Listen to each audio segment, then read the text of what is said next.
I was the general contractor and the architect because I could be.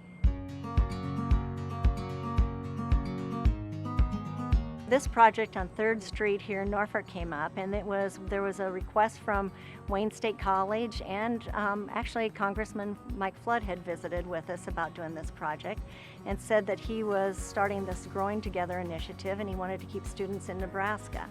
And so with that, they wanted to have students intern in Norfolk their senior year.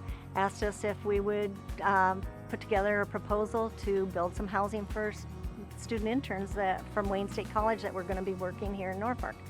And originally we just did these 4 units.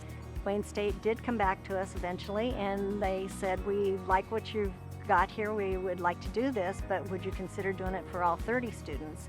Because we would like to keep our cohort of students together and not some here and some there in Norfolk. To do that though, this site was totally blighted basically at the time. There were some abandoned houses, abandoned old farm equipment and different things here, weeds, and so all of that had to be cleared out. And when we would do that, then we had to do a development, which I had never done a development before. That was a whole new step. There were several steps through that. The city helped me work through that.